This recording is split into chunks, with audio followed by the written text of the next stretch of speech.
Hello दोस्तों, नमस्कार, जय हिंद, जय भारत। मैं आपके अपने चैनल एम एजुकेशन सफर पर आशा करता हूं कि आप सब लोग ठीक होंगे, अपने अध्ययन कार्य में जुटे होंगे।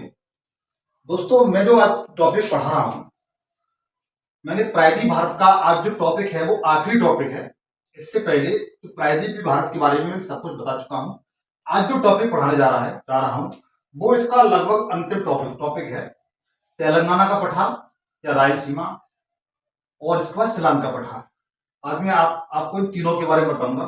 यद्यपि तेलंगाना का पठार और रायलसीमा को सम्मिलित रूप से आंध्र प्रदेश का पठार भी कहते हैं, और उसके बाद शिलांग या मेघालय का पठार के बारे में बताऊंगा मैं। तो आइए इसके साथ अध्ययन करते हैं। लेकिन मित्रों, आप लोगों से मेरी आशा है कि आप मेरे चैनल को अधिक से अधिक शेयर करें, सब्सक्राइब करें, लाइक करें, कमेंट्स करें, और मैं आशा करता हूं इसका आपको जरूर करेंगे आप। तो देखिएगा, मैं आपको अब तेलंगाना और रायलसीमा के बारे में बताऊंगा। तो सबसे पहले आपको भारत का मैप बनाना पड़ेगा। मेरे साथ हम आवश्यकता अनुसार मैप बनाएंगे।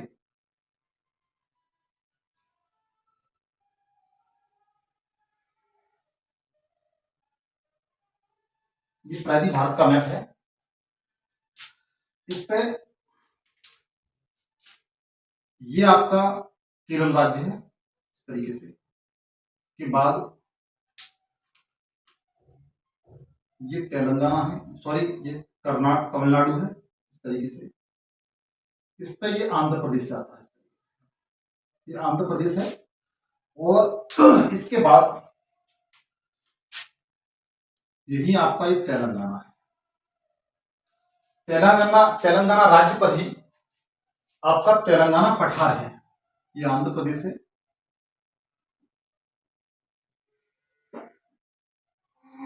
ये तमिलनाडु है। ये तेलंगाना है। इधर केरल है आपका। इधर केरल है। देखिएगा, तेलंगाना का जो पठार है वो इस तरीके से है। इस तरीके से तेलंगाना का पठार है मित्र, तेलंगाना पठार है। और इसके साथ में आंध्र प्रदेश में ये रायलसीमा है। क्या है? रायलसीमा। ये तेलंगाना का पठार है।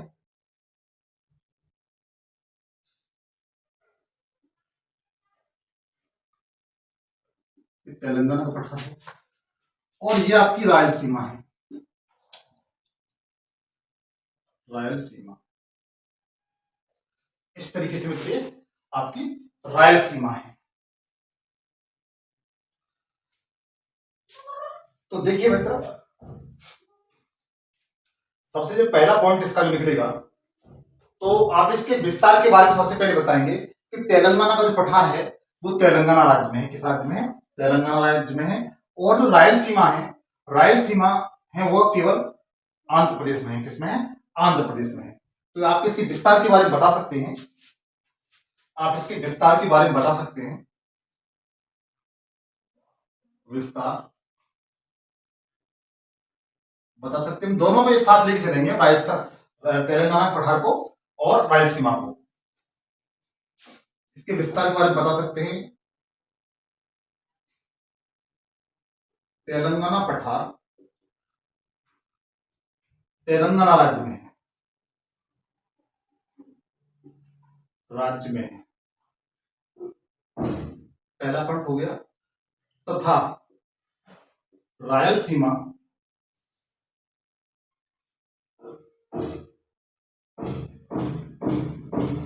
रायलसीमा आंध्र प्रदेश राज्य में है।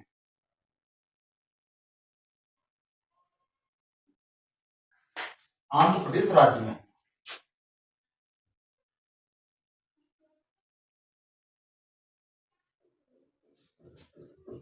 ये आपने इसका विस्तार पढ़ लिया। अब देखिए, तेलंगाना राज्य का तेलंगाना जो राज्य है, पठार है, इस पर जो चट्टान है वो आर्कियन और धारवाड़ प्रकार की चट्टानें पाई जाती है। इसका जो निर्माण हुआ है तेलंगाना और रायलसीमा की जो पठार है, इसका जो निर्माण हुआ है वो आर्कियन और धारवाड़ प्रकार की चट्टानों से इसका निर्माण हुआ है। तो आप इसको भी नोट कर सकती हैं। इसका जो निर्माण हुआ है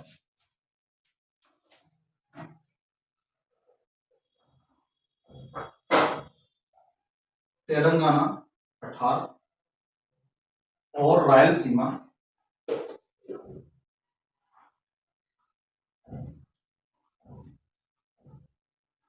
का निर्माण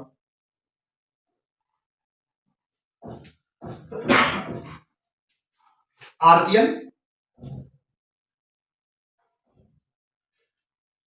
और धारवाड़ प्रकार की चट्टानों से निर्माण हुआ है।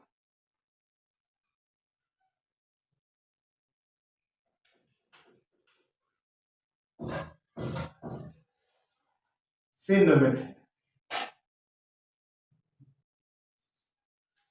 ये भी पॉइंट आपको क्लियर हो गया कि तेलंगाना का जो पठार है वह आर्कियन और धारवाड़ प्रकार की चट्टानों से निर्माण है हुआ है। इसका मित्र आर्कियन और धारवाड़ प्रकार की चट्टानों ने कहा जाता है जब हमारी पृथ्वी ठंडी हुई थी तो सबसे पहले जिन चट्टानों का निर्माण हुआ है उन्हें आर्कियन चट्टानें कहा जाता है। और आर्कियन चट्टानों का अपक्षय और अपरदन होने के कारण जो नई प्रकार की चट्टानें बनी उन्हें धारवाड़ प्रकार की चट्टानें कहती हैं। तो इन चट्टानों में ग्रेनाइट, नीस, शिस्ट प्रकार की इसमें ग्रेनाइट मिलती है। इन चट्टानों में आर्कियन और धारवाड़ चट्टानों में क्या मिलता है? ग्रेनाइट मिलती है, नीस मिलता है, शिस्ट मिलता है और प्रचुर मात्रा में मिलती है। तो आप इसे नोट कर लीजिए।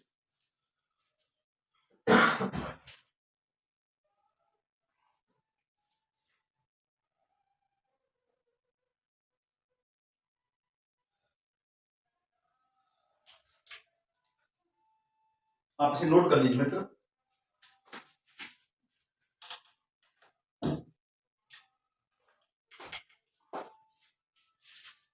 नेक्स्ट देखिए मित्र,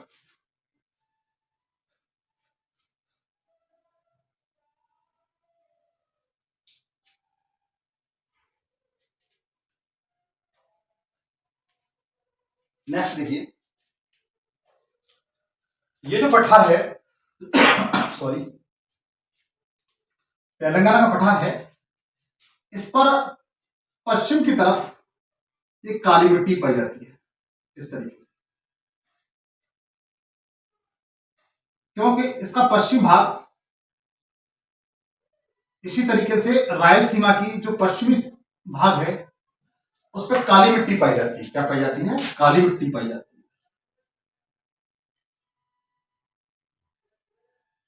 इसके पश्चिमी साइड में कैसी मिट्टी पाई जाती है मित्र? काली मिट्टी पाई जाती है, क्योंकि इसकी पश्चिमी भाग है वो दक्कन ट्रैप का भाग है, वह लावा से निर्मित है। तो इसके पश्चिम साइड में आप देखेंगे रायलसीमा और तेलंगाना के पठार पर काली मिट्टी पाई जाती है। तो आप इसको लिख सकते हैं, रायलसीमा और तेलंगाना के पठार पर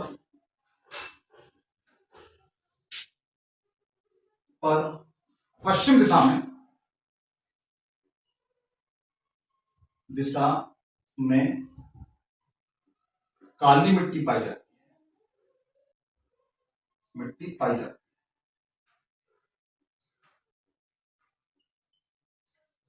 काली मिट्टी पाई जाती है, नोट कर लीजिए आपसे।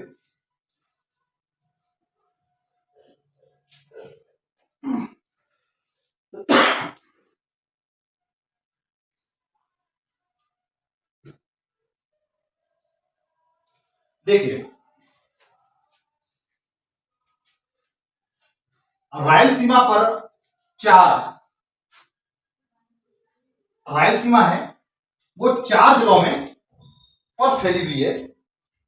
जो रायलसीमा है मित्र, जो रायलसीमा है ये 4 जिले हैं, ये 4 जिलों में विस्तृत है। जो रायलसीमा है वह 4 जिलों में विस्तृत है। सबसे पहला जिला करनूल, करनूल, ये करनूल भी बोलते हैं। उसके बाद अनंतपुर,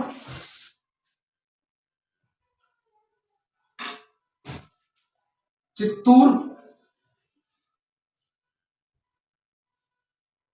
चित्तूर, उसके बाद कुड़प्पा, उसके बाद कुड़प्पा। मित्र, जो रायलसीमा है वह 4 जिलों में विस्तृत है, अर्थात 4 जिले रायलसीमा को घेरे हुए हैं। इसमें करनूल है, अनंतपुर है, चित्तूर है और कुड़प्पा है। कौन कौन से हैं? करनूल है, अनंतपुर है, चित्तूर है और कुड़प्पा है। मित्र, एक क्वेश्चन यहां पर बताना चाहूंगा। जब आंध्र प्रदेश राज्य का गठन हुआ था 1956 में, उस समय आंध्र प्रदेश राज्य की राजधानी जो बनाई गई थी पहली बार, वो करनूल बनाई गई थी। कौन सी बनाई गई थी? करनूल बनाई गई थी। जब 1956 में इसका गठन हुआ था तो इसकी जो राजधानी बनाई गई थी, पहली बार इस राज्य की राजधानी बनाई गई थी, वो पहले करनूल बनाई गई थी। रायलसीमा 4 जिलों में फैली हुई है, करनूल, अनंतपुर, चित्तूर और कुड़प्पा। इसे आप नोट कर लीजिए, इंपॉर्टेंट फैक्ट है, कोई पूछ लिया जाता है, क्वेश्चन पूछा जाता है, रायलसीमा के अंतर्गत निम्न में से कौन से जिला सम्मिलित नहीं है। प्रश्न मित्र पूछा जाएगा कि जो रायलसीमा है उसके अंतर्गत कौन सा जिला सम्मिलित नहीं है। तो देखिए, आप ध्यान रखिए इस चीज का कि इसमें 4 जिले हैं, करनूल है, अनंतपुर है, चित्तूर है और कुड़प्पा है। 4 जिले हैं। हो सकता है इसमें से कोई एक को हटाकर दूसरा नाम दे दे, तो आप इसको ठीक तरीके से याद रखिएगा, पूछा जाता है।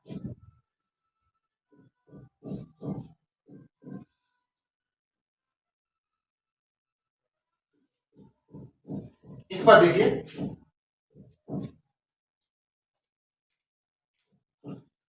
इन दोनों का चित्र बनाते हैं यहां पर हम।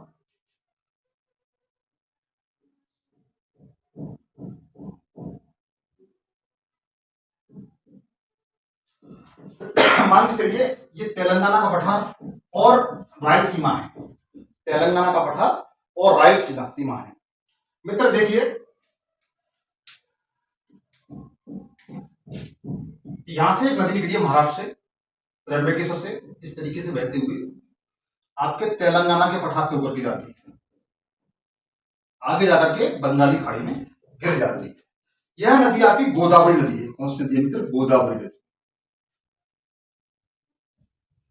गोदावरी नदी है। इसके बाद जो दूसरी नदी है वो भी महाराष्ट्र से निकली है, इस तरीके से,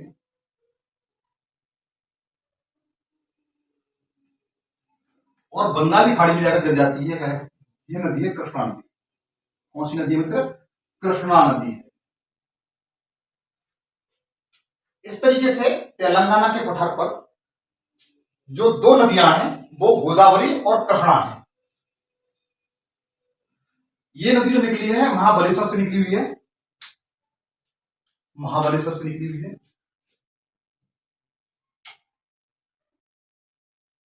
और ये निकली है त्र्यंबकेश्वर से निकली हुई है, त्र्यंबकेश्वर, त्र्यंबकेश्वर से निकली हुई है गोदावरी नदी महाराष्ट्र से, और ये महाबलेश्वर से निकली हुई है। इन दोनों के जो बीच का क्षेत्र है, इसी बीच का क्षेत्र है इन दोनों के, यही तेलंगाना का पठार है। इसके अतिरिक्त एक नदी इस तरह निकली हुई है,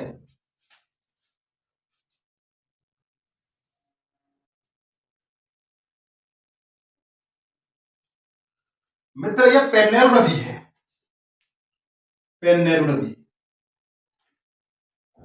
नदी। और पेन्नेरु नदी का जो क्षेत्र है इस तरीके से, यही क्षेत्र रायलसीमा कहलाता है। क्या कहलाता है? रायलसीमा। यही क्षेत्र मित्र क्या कहलाता है? रायलसीमा कहलाता है। और शेष जो भाग है वो आपका तेलंगाना का पठार है। यहां से शेष भाग बचा हुआ है, ये आपका तेलंगाना का पठार है मित्र। क्या है ये? तेलंगाना का पठार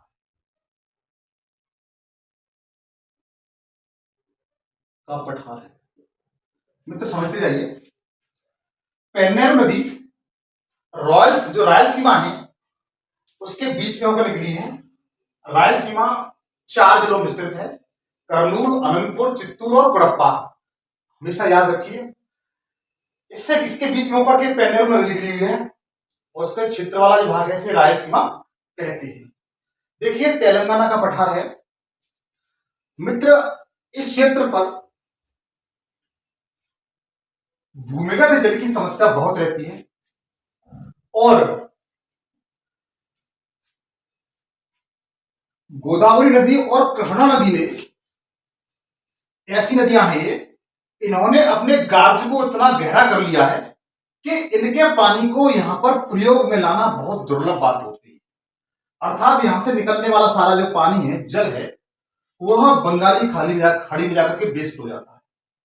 अर्थात इन नदियों ने अपना गार्ज बहुत गहरा कर लिया है। जैसे मान के चलिए ये आपकी नदी,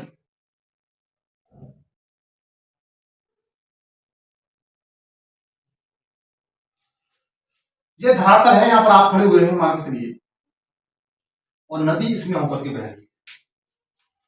नदी गोदावरी नदी इस तरीके से अपने आप में इस तरह बह रही है, जो अपने यहां से लेकर के अपने गाज तक लगभग 500 से लेकर के 600 मीटर तक गहरा है। 500 से लेकर के 600 मीटर तक गहरा इसका गाज है गोदावरी नदी का। इसलिए इसके पानी को प्रयोग करना बहुत दुर्लभ है, और इस पठार पर जल की हमेशा समस्या बनी रहती है। इसी कारण सरकार ने यहां पर 2 परियोजनाओं का निर्माण किया है, नदी घाटी परियोजनाओं का निर्माण किया है। एक यहां पर है इसके बॉर्डर पर, और एक यहां पर है। इसका नाम कालेश्वर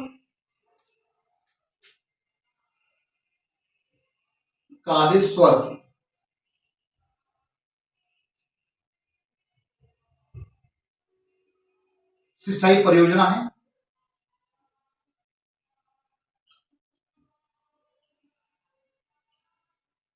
कालेश्वर सिंचाई परियोजना है, इसके बारे में बताऊंगा मैं। और एक दूसरी वाली है, ये पोलवरम है। पोलवरम सिंचाई परियोजना है।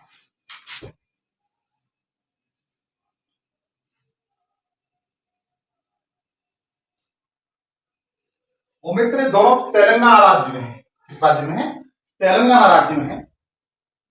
तो देखिएगा, जो कालेश्वर सिंचाई परियोजना है, यह लिफ्ट सिंचाई परियोजना है। कैसी है? लिफ्ट के द्वारा मित्र पानी ऊपर निकाला जाता है। अर्थात लिफ्ट के द्वारा इस तरीके से पानी को ऊपर चढ़ाया जाता है। अगर इस तरीके से देखेंगे तो यह पूरे विश्व की सबसे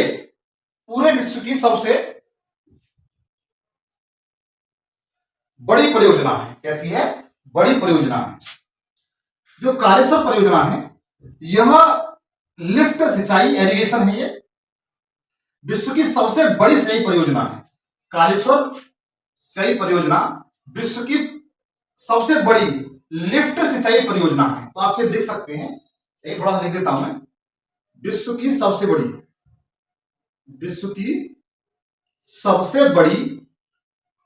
लिफ्ट सिंचाई परियोजना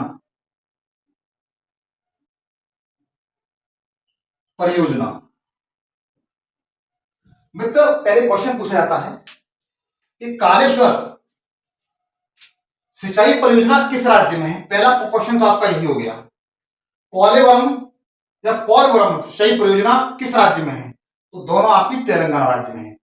फिर पूछा जाता है क्वेश्चन, कालेश्वर सिंचाई परियोजना निम्न में से किस नदी पर है?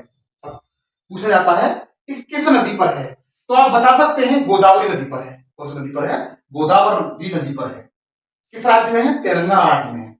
पोलवरम किस नदी पर है, तो आप बता सकते हैं कि यह भी आपकी गोदावरी नदी पर है, ये भी आपकी गोदावरी नदी पर है। तो आप इसको नोट कर लीजिए, अब इसके बारे में लिखाऊंगा मैं।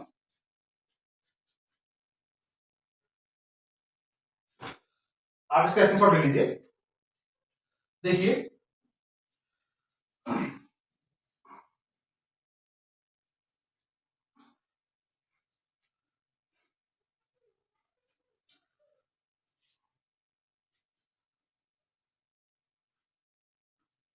देखिएगा, अभी मित्र बता रहा था कि जो नदियां हैं वो इस तरीके से निकली हुई हैं, दोनों नदियां इस तरीके से गोदावरी निकली हुई है, इस तरीके से कृष्णा नदी निकली हुई है, इस तरीके से मतलब ये गोदावरी है,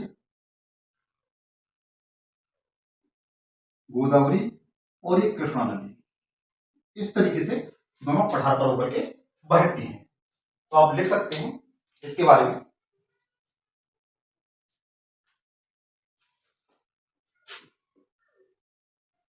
तेलंगाना पठार पर जल की समस्या रहती है, आप भी इसी भाषा में लिख सकते हैं, क्योंकि इस पठार पर बहने वाली नदियां कौन कौन सी मित्र बताएं आप? गोदावरी, कृष्णा। कहां कहां से निकली है, इनका उद्गम क्या है, मैंने आपको बता दिया है। कृष्णा ने अपना गार्ज गार्ज कहते हैं, अब जिस रास्ते से होकर बहती हैं उसमें मतलब दरार बहुत मतलब उस स्थान को काटती जाती हैं और एक लंबे गार्ज का निर्माण कर लेती है। अपना गार्ज गहरा कर लिया है, इसको लिख सकते हैं 500 से 600 मीटर। इस कारण इन नदियों का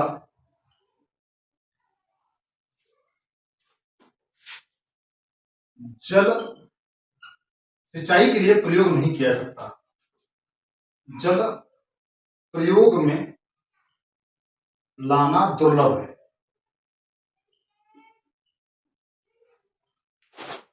प्रयोग में लाना दुर्लभ है। आप इसे नोट करिए, स्क्रीनशॉट ले लीजिए इसका।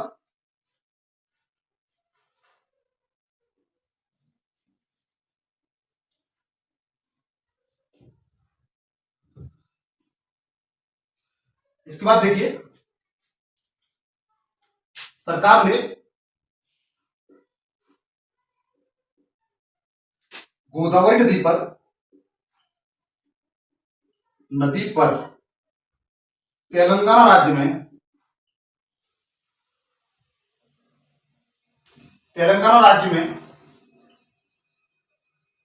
कौन कौन सी परियोजना बनाई मित्र, बता सकते हैं आप? जस्ट मैंने बताया है, बताइए आप कौन कौन सी परियोजना बनाई है?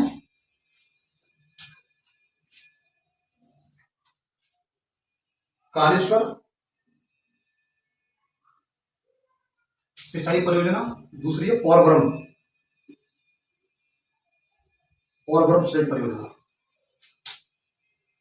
सिंचाई परियोजना,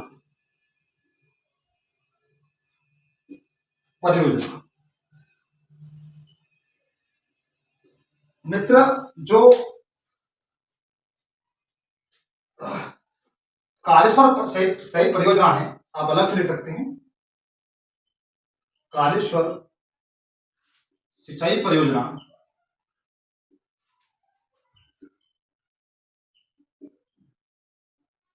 विश्व की सबसे बड़ी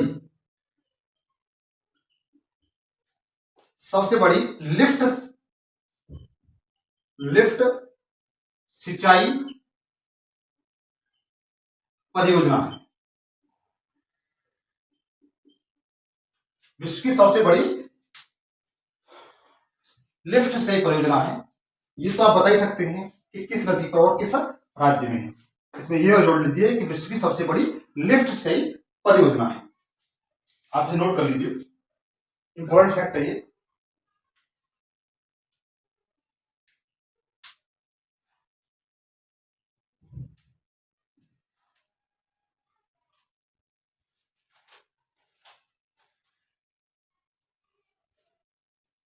देखिए,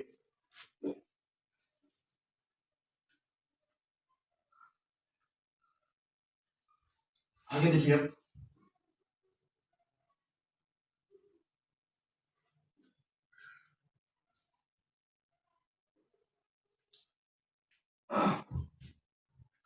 जो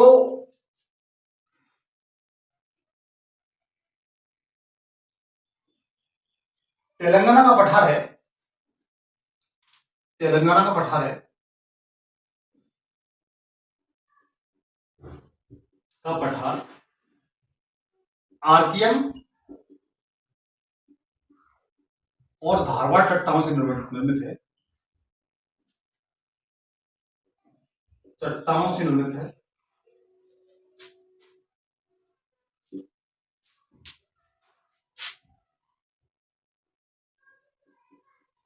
से निर्मित है। इस कारण इस पर ग्रेनाइट ग्रेनाइट बलुआ पत्थर, शिस्ट और नीस पाए जाते हैं।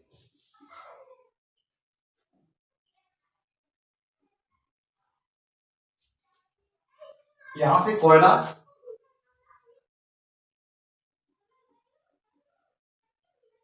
लोहा, मैग्नीज आदि निकाले जाते हैं। आदि निकाले जाते हैं। निकाले जाते हैं।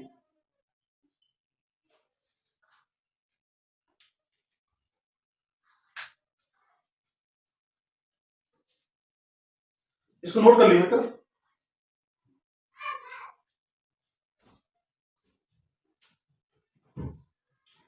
देखिए, नोट कर लीजिए इसको। अब मैं आपको बताऊंगा श्रीलंका पठार। क्या बताऊंगा मित्र? श्रीलंका पठार। आपको श्रीलंका पठार बताऊंगा।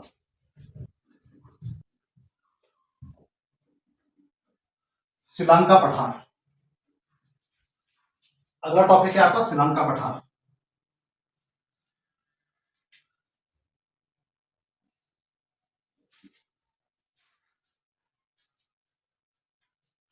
नेक्स्ट टॉपिक आपका श्रीलंका पठार।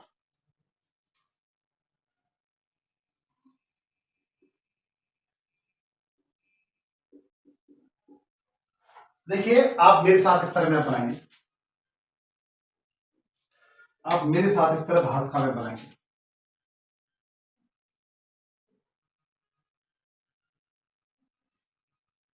श्रीलंका के नाम से स्पष्ट हो रहा है कि पूर्वोत्तर भारत में ही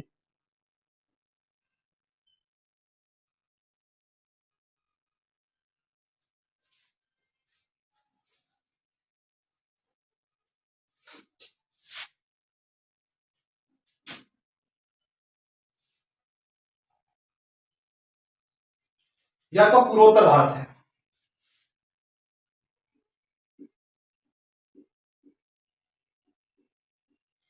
सेवन सिस्टर इसी में है।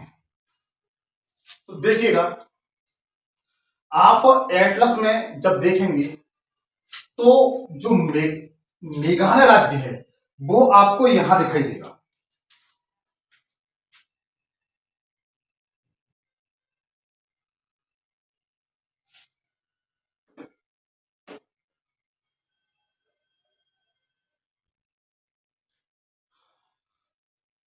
दोस्तों, कौन सा राज्य है? मेघालय राज्य। मेघालय राज्य, ये उत्तर क्या है? मेघालय राज्य। और मेघालय राज्य पर ही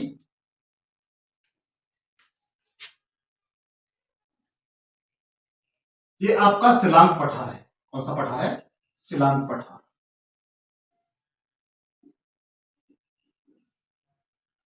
शिलांग पठार को मेघालय पठार भी कहते हैं।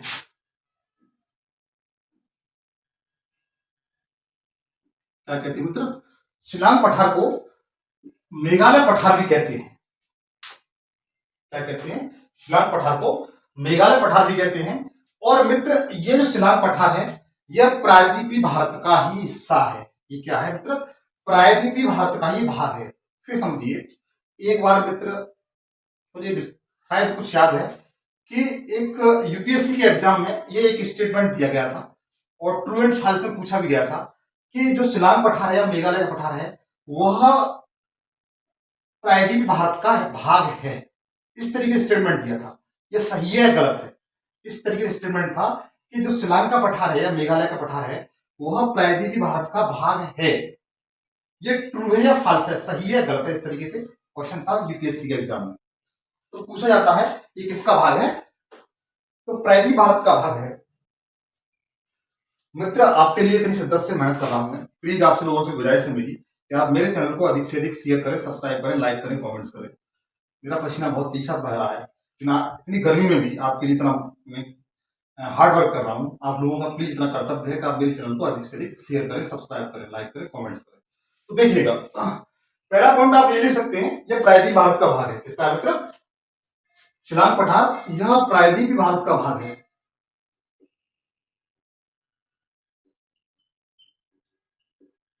भारत का भाग है, यह हिस्सा है, बात एक ही है। पहला पॉइंट तो ये क्लियर हो गया। मित्र प्रायद्वीपीय भारत यहां पर है और ये यहां तक, ये यहां पर है, ये कैसे हो गया? तो मित्र बताता हूं आपको। प्रायद्वीपीय भारत का भाग है वो यहां तक ही फैला था, बीच में आपका एक गैप है, ये मैदान है। क्या है? मैदान है। देखिए इस पर ये पहाड़ियां हैं। शिलांग पठार पर 3 पहाड़ियां हैं, आप नाम सुनोगे, गारो, खासी और जयंतिया। गारो, खासी, जयंतिया, ये 3 पहाड़ियां हैं। गारो, खासी और जयंतिया। सब कुछ बताऊंगा मित्र। देखिए यहां से एक नदी बह करके आती है इस तरीके से, इस तरीके से। यह आपकी ब्रह्मपुत्र नदी है। इसके बाद उत्तर भारत से एक नदी बह के जाती है इस तरीके से, यह आपकी गंगा नदी है। कौन सी नदी मित्र? गंगा नदी है।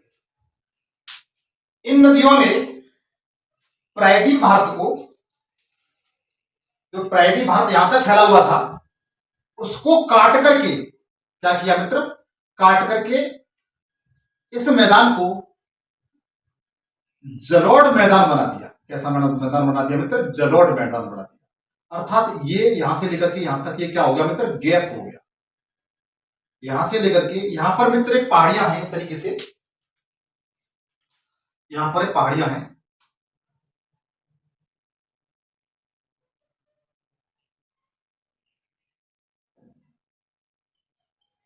ये पहाड़ियां हैं जिन्हें राजमहल की पहाड़ियां बोलते हैं। राजमहल की पहाड़ियां क्या कहते हैं मित्र? राजमहल की पहाड़ियां बोलते हैं।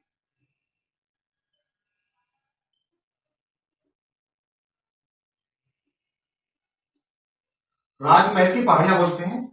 राजमहल की पहाड़ियों से लेकर के ये गारो पहाड़ियां हैं, इनके बीच में गैप हो गया है। क्या हो गया मित्र? गैप हो गया है, ये मैदान बन गया है। क्या बन गया मित्र? मैदान बन गया। राजमहल की पहाड़ियों से लेकर के गारो जो पहाड़ियां हैं, खासी नहीं मित्र, राजमहल की पहाड़ियों से लेकर के गारो पहाड़ियों के बीच क्या ये मैदान बन गया है। बनाया किसने है? गंगा और ब्रह्मपुत्र नदियों ने अपने साथ लाए हुए अवसाद से इस क्षेत्र में बिछा दिया है, जिससे प्रायद्वीपीय भारत कट गया है और उसके स्थान पर आपको दिखाई देता है वो गंगा और ब्रह्मपुत्र का मैदान दिखाई देता है। इस मैदान को, इसको राजमहल और गारो खासी पहाड़ियों के जो बीच का जो मैदान है, इसे इस मैदान को राजमहल गारो गैप भी कहते हैं। क्या कहते हैं? राजमहल गारो गैप भी कहते हैं। क्या कहते हैं मित्रों? राजमहल गारो गैप भी कहते हैं। क्या कहते हैं? राजमहल गारो गैप भी कहते हैं।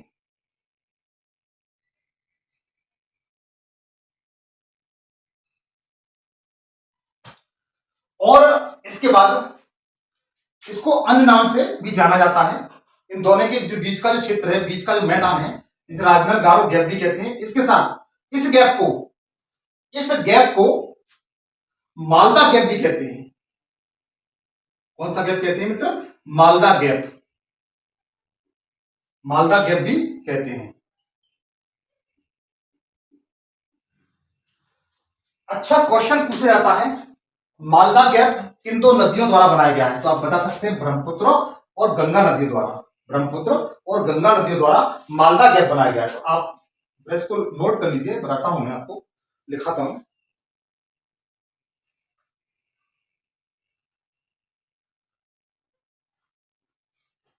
देखिए,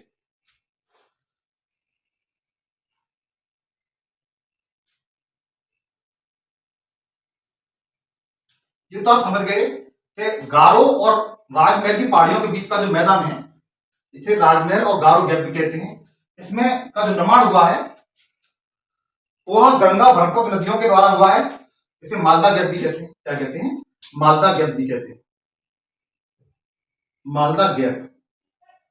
मालदा गैप आपका गंगा और ब्रह्मपुत्र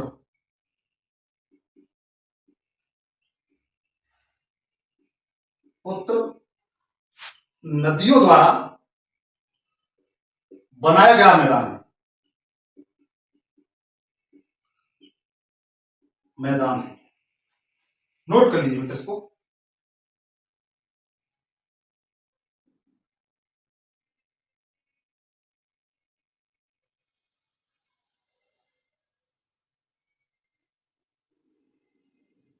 इसके अतिरिक्त आप इसी में लिखेंगे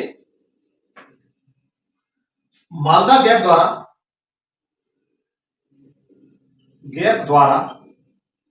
श्रीलंका पठार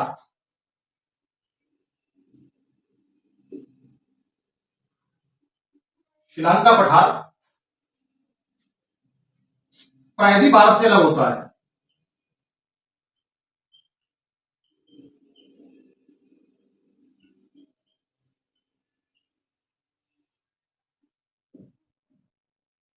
प्रायद्वीप भारत से अलग होता है, नोट करिए इसे।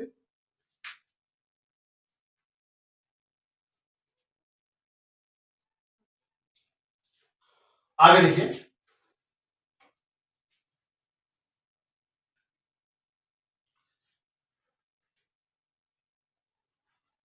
आगे देखिए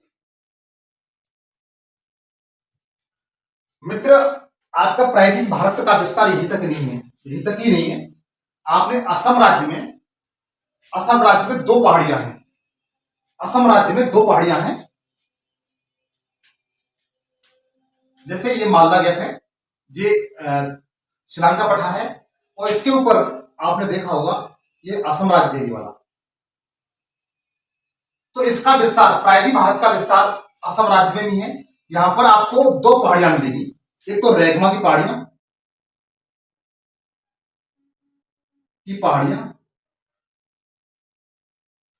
असम राज्य मित्र, और मिकिर की पहाड़ियां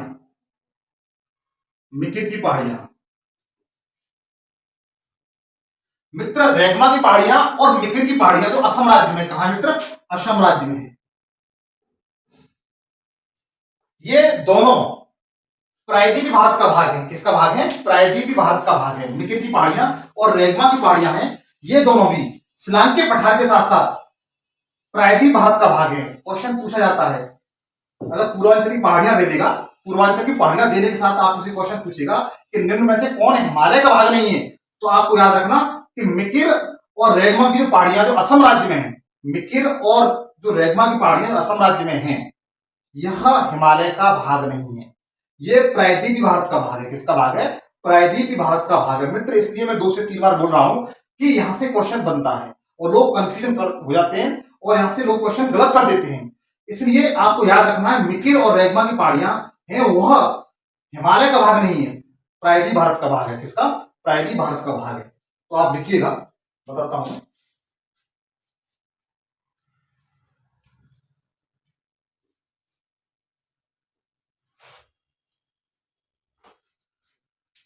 मैं आपका शिलांग का पठार यहां बनाता हूं, आपका शिलांग का पठार यहां बनाता हूं।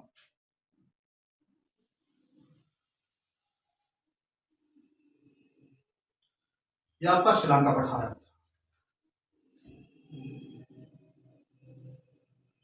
का पठार।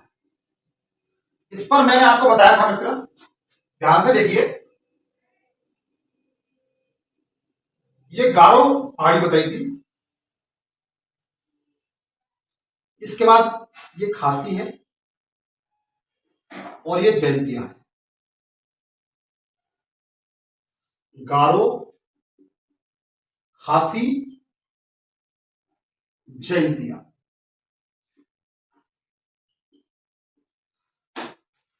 इसके ऊपर असम राज्य बताया था मैंने, इसके ऊपर असम राज्य बताया था।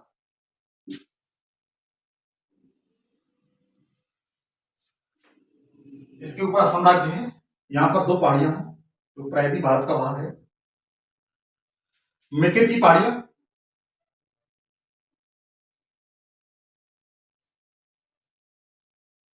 और मिकिर की पहाड़ियां और सेगमा की पहाड़ियां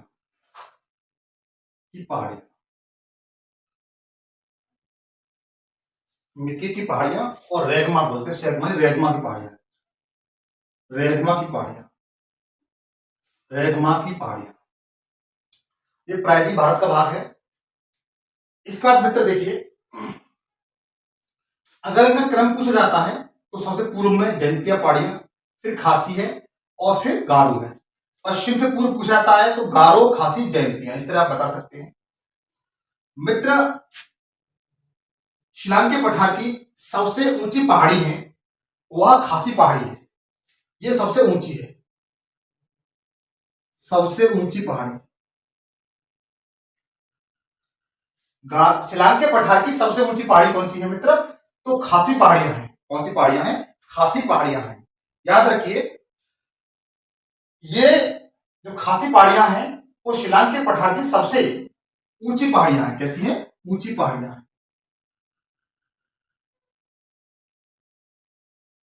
आप लोग नोट करते जाइए, ऐसे मैप बना लीजिए। सबसे ऊंची पहाड़ियां हैं मित्र।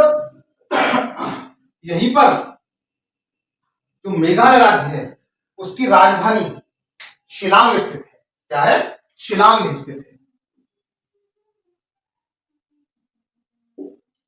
मेघालय राज्य की राजधानी जो शिलांग है, शिलांग वो खासी पहाड़ियों पर ही है। क्वेश्चन पूछा जाता है, ऑप्शन दे दिया जाएगा कि गारो, खासी, जयंतिया निम्न में से मेघालय राज्य की राजधानी शिलांग निम्न में से किस पर स्थित है? तो आप बता सकते हैं खासी पहाड़ियों पर स्थित है। कौन सी पर? खासी पहाड़ियों पर स्थित है मित्र। यहीं पर ही आपके दो शहर और हैं इस तरीके से। एक नाम है चेरापूंजी और एक का नाम मानसराम।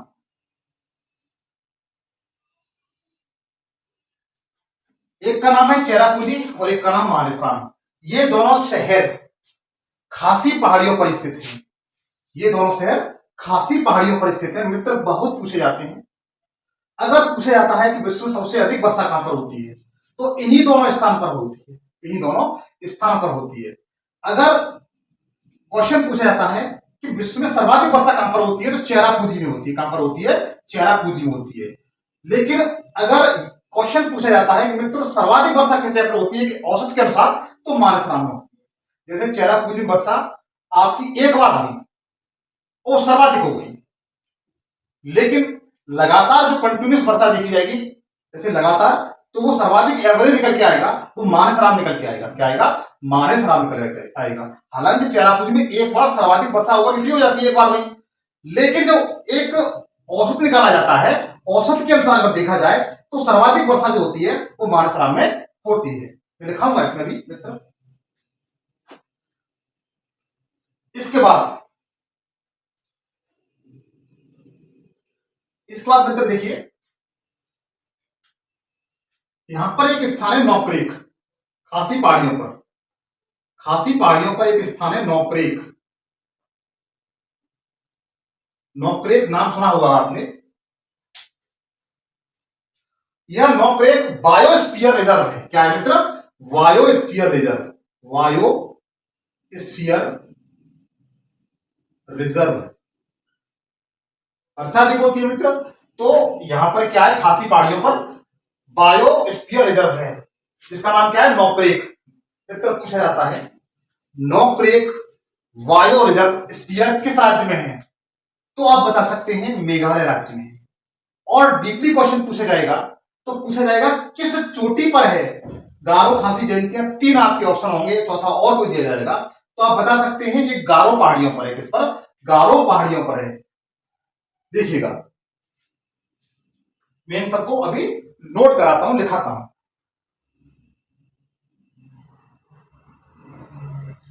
आप इसका स्क्रीनशॉट ले लीजिए।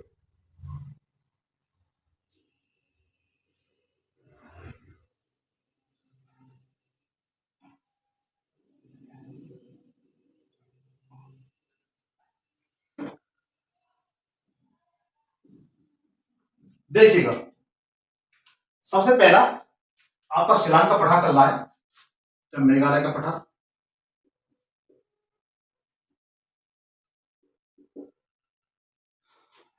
आप इसमें लिख सकते हैं,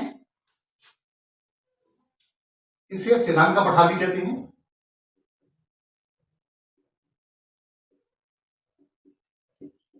पठार भी कहते हैं। इसके बाद यह मेघालय राज्य में है।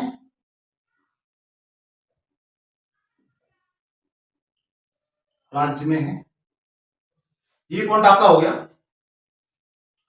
इसके बाद यह प्रायद्वीप भारत का भाग है।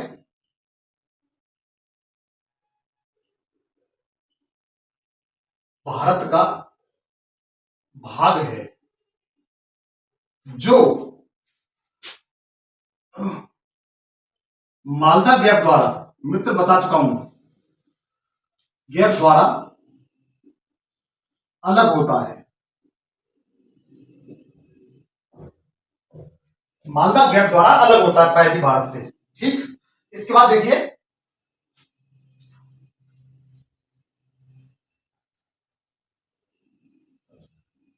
यद्यपि असम राज्य में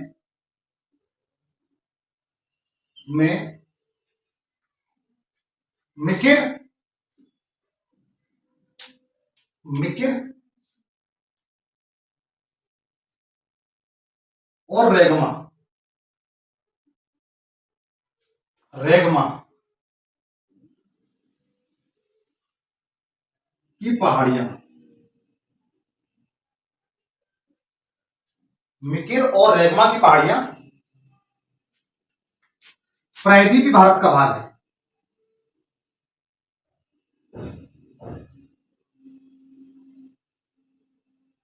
का भाग है,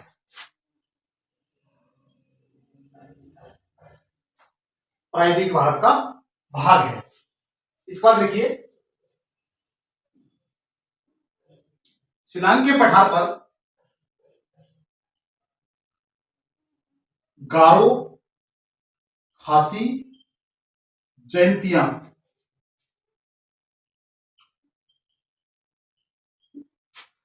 पहाड़ियां स्थित हैं।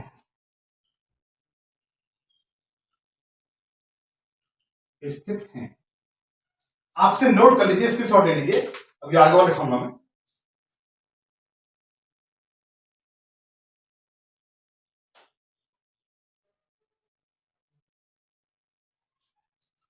स्क्रीनशॉट ले लिया होगा मित्र।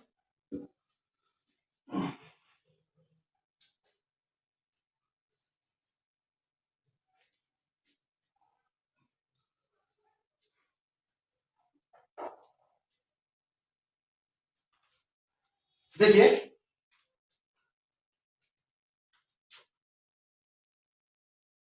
गारो खासी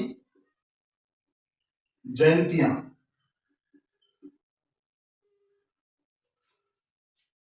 में सबसे ऊंची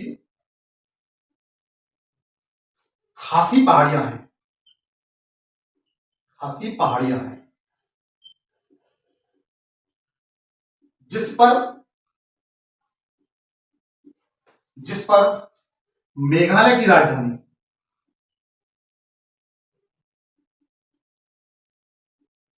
शिलांग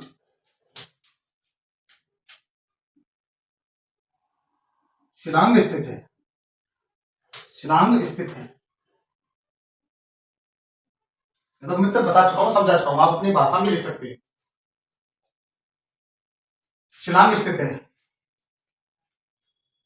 इसके बाद मानेसराम और चेरापूंजी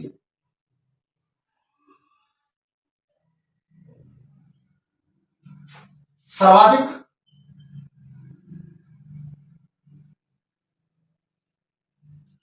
वर्षा प्राप्त करने वाले वाले स्थान सर्वाधिक वर्षा प्राप्त करने वाले स्थान खासी पहाड़ियों पर ही है। किस पर मित्र? खासी पहाड़ियों पर।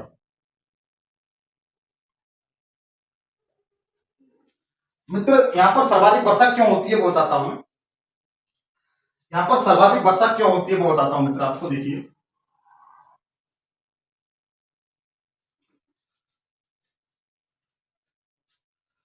जैसे यह आपका भारत है, इस तरीके से, इस तरीके से, और यहां पर मित्र आपका ये मेघालय का पठार है। यहां से उठने वाली नदियां, वो हवाएं इस तरीके से हवा जाती हैं, मानसून। और जो गारो खासी जयंतिया पहाड़ियां हैं उनका क्रम इस तरीके से है, मतलब इस तरीके से है। आप देखिएगा, हवाएं जाती हैं, वो इसको पार नहीं कर पाती, चारों तरफ से घिर जाती हैं, मतलब ये रोक लेती है। इस तरह के चाप के आकार में ये क्या कर लेती है? रोक लेती है। इसी कारण यहां पर सर्वाधिक वर्षा होती है, क्योंकि ये नदियां चाप के आकार की है।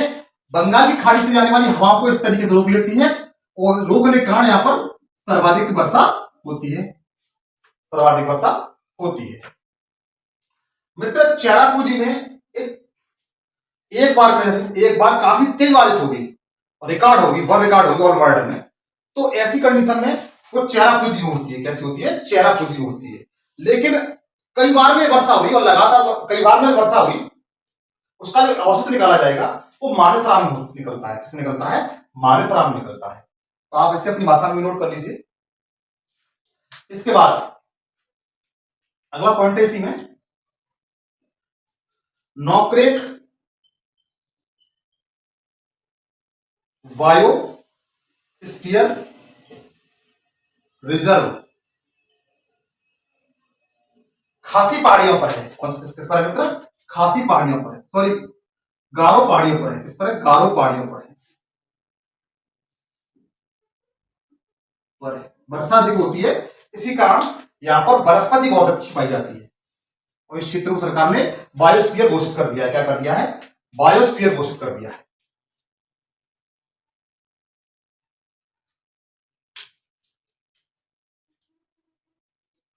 सर्वाधिक आप लिखा हुआ है मित्र, तो यहां पर थोड़ा ऐड कर लेंगे विश्व में। किसमें? विश्व में सर्वाधिक, विश्व में सर्वाधिक वर्षा प्राप्त करने वाले स्थान है। नौकरी बायोस्फीयर गारो पहाड़ियों पर स्थित है।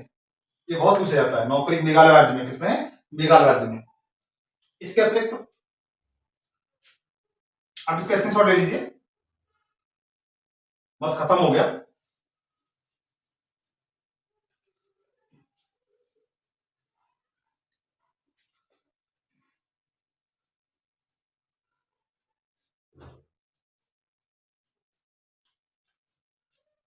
इस पठार पर मित्र खनिज देखिए, खनिज कौन कौन से पाए जाते हैं।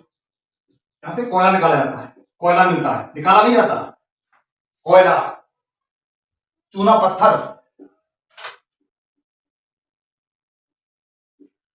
यूरेनियम। मित्र यूरेनियम के यहां पर भंडार है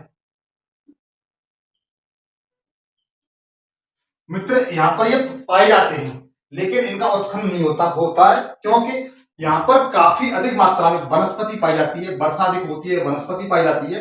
इस कारण वनस्पति को लॉस ना हो, इस कारण गवर्नमेंट यहाँ पर इन चीजों को निकालती नहीं, जबकि इस चीज के यहाँ पर मेघालय में भंडार पाए जाते हैं। मित्र आज के लिए इतना ही। नेक्स्ट वीडियो में मैंने प्रायद्वीप भारत का लगभग सारे जो पार्ट थे वो खत्म करा दिए हैं। अब जो मेरा पार्ट चलेगा वो अफवाह तंत्र चलेगा। क्या चलेगा? अफवाह तंत्र चलेगा। फिर अफवाह तंत्र के बारे में बताऊंगा, उसके बाद मैं नदियों के बारे में बताऊंगा। आज के लिए इतना ही। थैंक यू, धन्यवाद। जय हिंद, जय भारत।